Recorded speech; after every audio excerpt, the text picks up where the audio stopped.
बंद करो। मेरे को भी कल रात की धमकियां आ रही है।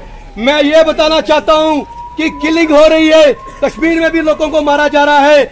मैं अपनी सेफ्टी भी चाहता हूँ कि इन लोगों ने रात को भी बोला है कि धमकियां दे रहे हैं, मुझे मारने की धमकियां मुझे मिल रही है।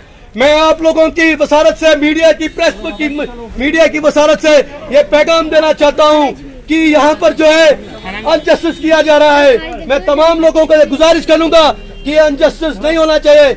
We want justice. We want justice. We want justice. We want justice. We want justice. We want justice.